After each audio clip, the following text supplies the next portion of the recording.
Welcome to the AI Applied podcast. I'm your host, Jaden Schaefer. Each week, I cover breaking AI news, tools, and interview experts giving you actionable tips on applying AI into your career, job, workflows, and life. If you are looking for an innovative and creative community of people using ChatGPT, you need to join our ChatGPT creators community. I'll drop a link in the description to this podcast. We'd love to see you there, where we share tips and tricks of what is working in ChatGPT. It's a lot easier than a podcast, as you can see screenshots, you can share and comment on things that are currently working. So if this sounds interesting to you, check out the link in the comment. We'd love to have you in the community. Welcome to the ChatGPT podcast. On the show today, we're going to be talking about the controversial issue, for some, of OpenAI hiring ex-Google employees. And we're actually going to break down the makeup of OpenAI, where they're taking their employees from, and also where they're taking their leadership team from.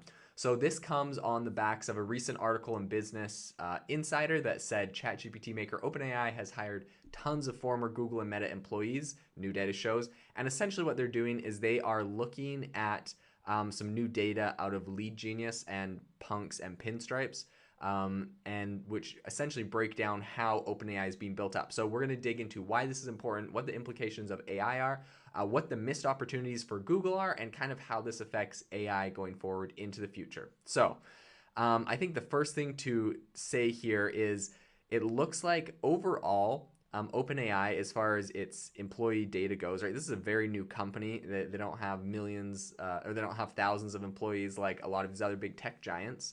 But it looks like they have hired so far around 60 people from Google. And that is their number one place that they're currently poaching talent from. Their number two place is Meta at 32 people. And then you have Apple. They've stolen 16 people from there, 14 people from Dropbox, and 11 people from Amazon. Now, what's interesting with Meta, Apple, and Amazon specifically, aside from Dropbox, the other three below Google is, and actually Google included, all four of these have very big AI plays that they're currently working on. So they're essentially finding people that have vast experience, years of experience in AI. And it kind of begs the question, like, why are these people moving from, like Google, which would seem like an incredibly comfortable job, to something in such a new tech startup? And I think the reason is whenever you have one of these companies come out with a product that is such a blockbuster success, ChatGPT got 100 million active monthly users on month 2. People just want to work on something where they feel like their work is being used, where they feel like they're making a difference, they're making an impact. And I think that's what OpenAI is benefiting from. They were the first to market with this really powerful tool. And it's not like other companies were incapable of producing this. Facebook had a chatbot. Bing apparently and Microsoft have been testing internally their chatbot for years. And Google is the one that pioneered the entire transformer technology back in 2017 that was used to create ChatGPT. So, they came out with Bard so quick after ChatGPT. They've been just like slow walking this thing because they're worried about how it's going to affect their ad business. So you have to think like these employees that are looking at this incredibly innovative technology, everyone's using it, and they're stuck at these companies that have been slow walking the technology, that have been kind of getting in the way. And so it's no wonder that these people are moving over. And in addition, another really high profile person recently was the lead of self-driving or autopilot at Tesla, Andre Karpathy. He recently just announced that he is moving over from Tesla to work at OpenAI. And this comes with a lot of, if you're on Twitter and you are, kind of following the space, you're seeing a lot of these engineers that are working at Google Brain are moving over to OpenAI and getting positions there. So it's pretty interesting to see what's happening. Now, I wanted to talk a little bit about the leadership at OpenAI and what percentage of that is coming from different companies. And there's a really interesting takeaway I got here. But first off, we got 5 people from Google. So obviously the biggest place they're poaching people from. And I believe that Google had the most advanced AI.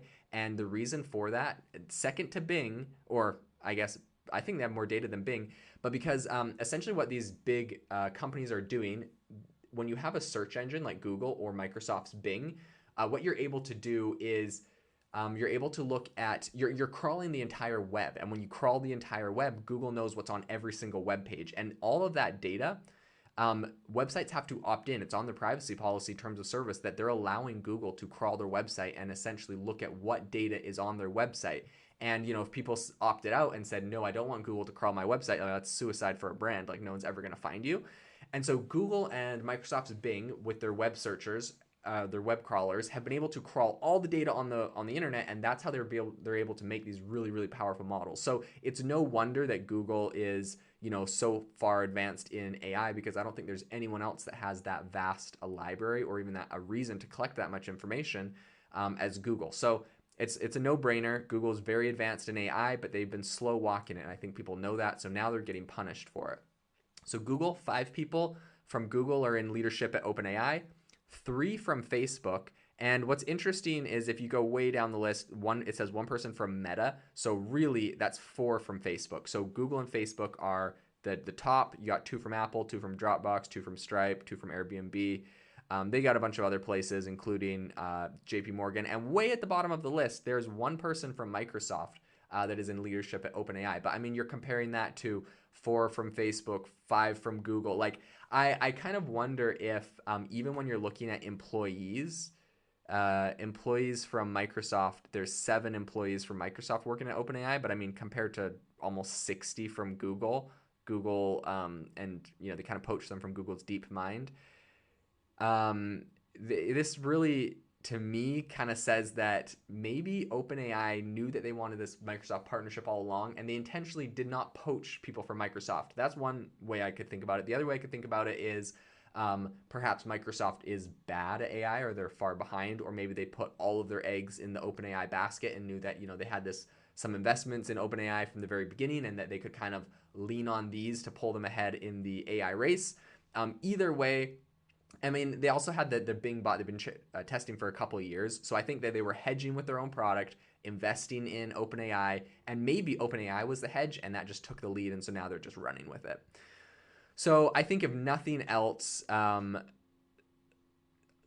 have been commenting on this. Larkin recently said, if nothing else, OpenAI is a sign that big tech, especially Google, isn't optimizing its investment in its employees. A lot of AI talent has been working on secondary products in innovation labs like Alphabet X. And for many, this means that they rarely see their work have a meaningful impact on the company's core product or earnings, right? You just don't feel like you're making an impact when you're working in these kind of like moonshot labs at these big, huge companies, and your work doesn't ever get implemented into the actual product or make money.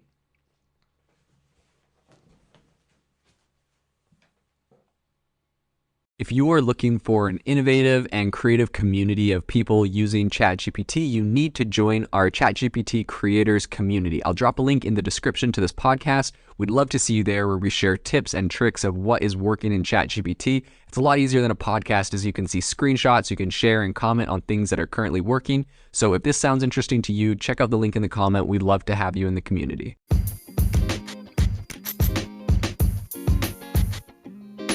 Thank you for tuning in to the AI Applied podcast. Make sure to rate this wherever you listen to your podcasts, and have a fantastic rest of your day.